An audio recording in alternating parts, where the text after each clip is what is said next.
नमस्कार. आजचा आनंददायी शनिवार, ज्ञान, श्रद्धा आणि कुतूहलाचा संगम, रंगलेला नागोबा, रानभाज्या, इंग्रजी शब्द आणि परिपाठाचा उत्सव. आजचा शनिवार नेहमीसारखा नव्हता. आज होता अनुभव, भक्ती आणि शिकण्याचा खरा उत्सव. सकाळपासूनच मुलांनी वेळेवर शाळेत येऊन वर्गाची साफसफाई केली. जबाबदारीची पावले अगदी लहान वयातच टाकली गेली. त्यानंतर परिपाठ झाला, अत्यंत सुंदर आणि सुसंगत. मुलांनी भक्तिभावाने देवाची प्रार्थना केली. शांत, एकाग्र आणि शुद्ध भावनेतून श्रवण केलेली ही प्रार्थना हृदयाला स्पर्श करणारी होती. आणि मग आली सर्जनशीलतेची झलक. इयत्ता पहिलीतील आमचा एक लहानसा विद्यार्थी त्याने घरी बनवलेला नागोबा घेऊन आला. त्या कलाकृतीने संपूर्ण वर्गात कुतूहल आणि आनंद यांचं वातावरण निर्माण केलं.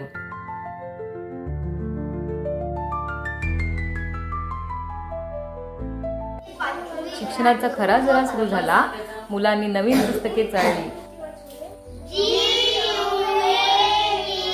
फ्लॅश कार्ड्स वाचली आणि इंग्रजी भाषेतील ई उच्चार असणारे शब्द शिकले. सर्वात खास क्षण, मॅडमने एकदाच सांगितलेले 20 इंग्रजी शब्द मुलांनी आठवून परत सांगितले आणि त्या यशात त्यांनी जो आनंद व्यक्त केला तो बघण्यासारखा होता.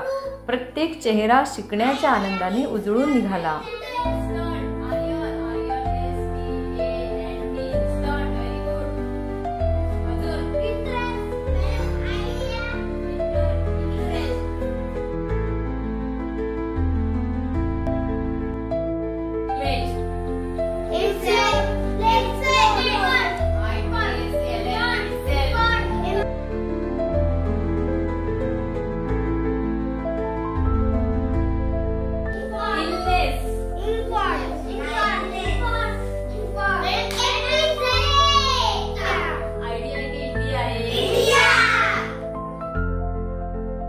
शिक्षण हे खेळातूनच.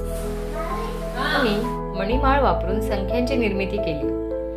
मॅडमने सांगितलेल्या विशिष्ट संख्यांनुसार मुलांनी मणी मोजून दाखवले आणि त्यातून खूप आनंद मिळवला.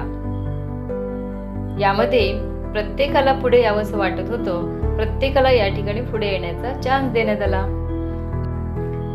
त्यानंतर विद्यार्थ्यांना एक छोटा उतारा लिहायला घालण्यात आला. या श्रुतलेखनावर विद्यार्थ्यांनी उतारा वाचून प्रश्नही तयार केले.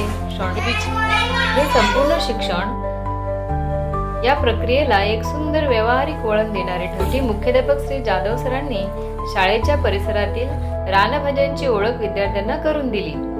त्यांनी त्या रानभाज्यांचे पोषण मूल्य, उपयोग आणि स्थानिक जीवनातील महत्त्व अत्यंत रसपूर्वक सांगितले. हे आपण याच व्हिडिओमध्ये पुढे पाहणार आहोत. एकंदरीत हा शनिवार म्हणजे भावनिक, सर्जनशील आणि ज्ञानाने परिपूर्ण असा आनंदाचा महोत्सव ठरला. शिक्षण हे केवळ पुस्तकी न राहता अनुभवातून शिकण्याचा हा उत्सव झाला. धन्यवाद. पावसाळ्यात नैसर्गिकपणे उगवणारी ही एक रानभाजी आहे. ह्या रानभाजीचं नाव आहे, काय नाव माहिती आहे का तुम्हाला? काय म्हणतात? टायकुळा म्हणतात किंवा टाकळा म्हणतात. अशी वेगवेगळी स्थानिक परिभाषेनुसार वेगवेगळी त्याला नावं आहेत. तर ही टाकळ्याची भाजी आहे. ह्याच्या भाजी करताना ह्या कोवळ्या पानांची भाजी करतात. ही जी पुढे कोवळी दिसत आहेत ना पानं, नवीन नवीन उगवलेली, तर या ठिकाणी ही कोवळी पानं आहेत. आणि ही पानं जरा बघा, ही जरा डार्क झालेली आहेत, मग ही वापरत नाहीत भाजीला. तर ही वरची जी कोवळी पानं आहेत, ह्या कोवळ्या पानांची रुचकर भाजी होते. आणि ह्या भाजीमध्ये खूप नैसर्गिकपणे असं त्याच्यामध्ये आयर नसतो.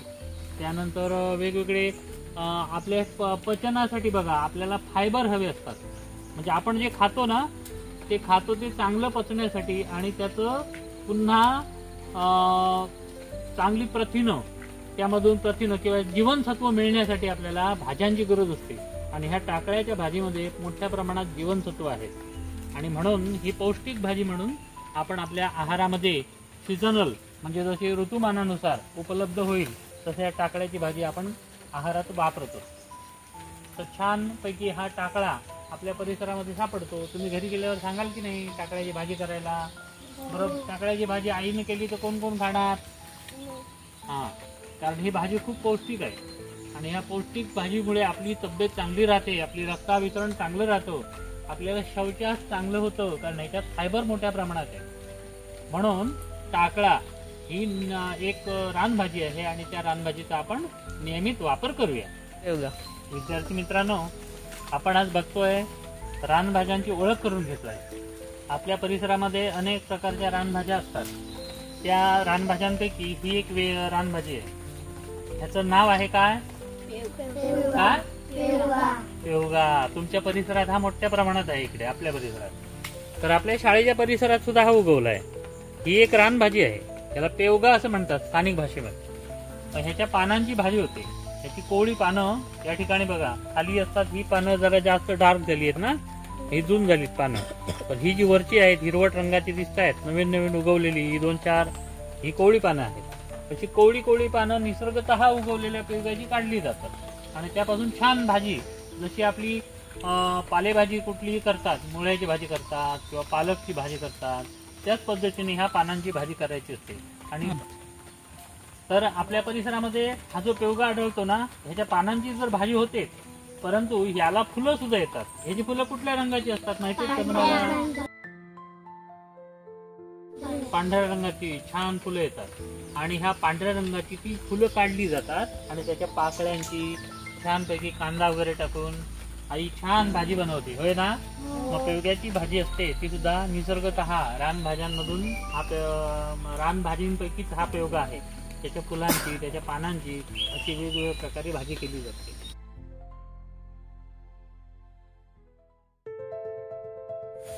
आता आपण एका रानभाजीची ओळख करून घेणार आहोत. या ठिकाणी आपल्याला दिसतंय बघा, ही या ठिकाणी मोठी मोठी पानं दिसत आहेत ना, ही कुठली भाजी आहे? याचं नाव काय सांगा बघू. अळू की तेरा? हा, अळू वेगळं असतं आणि ही तेऱ्याची पानं आहे. अळूचा दांडा असतो ना, त्या दांड्याचा रंग वेगळा असतो. काळा रंग असतो किंवा चॉकलेटी असा रंग असतो, लालसर चॉकलेटी असा रंग असतो. तर हे आहे निसर्गतः उगवणारं पेरू. त्याला स्थानिक परिभाषेत तेरा म्हणतात. काय? तेरा. तर तेऱ्याची भाजी ह्याच्या अगोदर कोणी कोणी खाल्ली राहतो तर बघू. छान. तेऱ्याच्या भाजीची चव कशी असते? छान असते ना चव. मग तेऱ्याची भाजी आपल्याकडे करतात आणि तेऱ्याच्या भाजीमध्ये पौष्टिक गुणधर्म असतात. ही पौष्टिक आहे. त्याच्यामध्ये फॅट्स असतात, त्याचबरोबर यामध्ये उत्तम प्रतीची जीवनसत्व असतात. म्हणून ही आपल्या आहारामध्ये वापरली जाते आणि आपल्याकडे निसर्गतः परिसरात आपल्या ती उगवते आणि मोठ्या प्रमाणात उपलब्ध होते. म्हणून रानभाज्यांपैकी ही तेऱ्याची भाजी असते ना, ती आपल्या आहारात नियमितपणे वापरायची. अधूनमधून आईला सांगायचो तेऱ्याची भाजी कर. तुम्हाला माहिती आहे अळूचं एक पदार्थ आहे, तो खूप फेमस आहे. सांगा बघू. फतफत. अळूचं फतफत. त्याच्या फणसाच्या बिया उकडवतात आणि त्या घालतात त्याच्यामध्ये. आणि त्याचबरोबर त्याच्यात काजूगर सुद्धा आपण घालू शकतो. मक्याची आपण दाणे घालू शकतो. हा, छानपैकी अळूचं फतफत असं करायला सांगायचं तरी. ते पौष्टिक असतं, आरोग्याला चांगलं असतं. दांड्याचा हा जो रोज दांड्यातून बाहेर पडतो ना, तो आपल्या अंगाला लावायचा नाही. काय होणार लावला तर? त्याला काय असते? खाज असते. म्हणून ते जे बनवतात पदार्थ ना, त्याच्यामध्ये ही खाज कमी व्हावी आणि त्याचा त्रास होऊ नये म्हणून त्याच्यात कोकम वापरतात किंवा आगळ वापरतात. आगळ, कोकम किंवा आगळ वापरल्यानंतर खाज कमी होते आणि मग आपल्याला त्याचा त्रास होत नाही. परंतु ह्याची चव खूप छान असते. कोणी कोणी खाल्ली आहे तेऱ्याची भाजी? सांगा बघू. वा रे वा, छान. या ठिकाणी झाड दिसते. या झाडाचं नाव कोणाकोणाला माहिती आहे? पेवगा नाही, हा आहे तुरण. काय? तुरण. ही तुरण. याला हात लावायचा नाही, अंगाला खाज असते याला. हा, त्याच्या खोडाला हात लावायचा नाही, खोडाला खाज असते. परंतु याची पानं असतात ना, पानांना खाज नसते. ही पानं असतात, या पानांची भाजी केली जाते की या खोडाची करणार? सांगा. ही भाजी करतात. ही पानं असतात ना, गाईचं वासरू छोटं असतं ना, तेव्हा सगळ्यात त्याला जास्त आवडीचा आहार म्हणजे हे तुरणाच्या पानांची भाजी जर घातली. ही पानं असतात ना कोळी जर त्या बारीक कट करून जर आपण गाईच्या वासराच्या समोर ठेवली तर ते वासरू खाते. हा चूर्ण असतो ना, त्या चूर्णाला खाली असतो एक मोठा कंद, मोठा असा कंद असतो तयार होतो.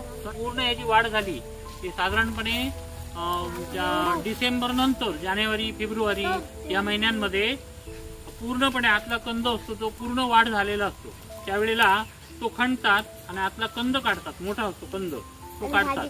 आणि रानभाज्यांमध्ये आपण बऱ्याच भाज्या माहिती आहेत आपल्याला की ज्या भाज्यांमध्ये आपल्याला प्रथिनं मिळतात किंवा जीवनसत्व मिळतात, परंतु हा कंद असल्या कारणाने याच्यामध्ये मोठ्या प्रमाणात पिष्टमय पदार्थ आहे. हा कंद असतो ना, याची भाजी करून खावी लागते. थोडीशी खाज असते म्हणून त्याच्यात थोडंसं कोकम टाकतात किंवा आगळ घालतात आणि त्याच्यापासून छान भाजी होते कंदाची. पुरणाची भाजी कोणी कोणी खाल्ली आहे हातवर करा बघू. बटाट्याची करतात तशीच करतात ना, ह्याच्या पाल्याची छान भाजी होते. या पाल्याची पण भाजी करतात, मात्र या खोडाची भाजीमध्ये वापर करत नाही, त्याला खावी.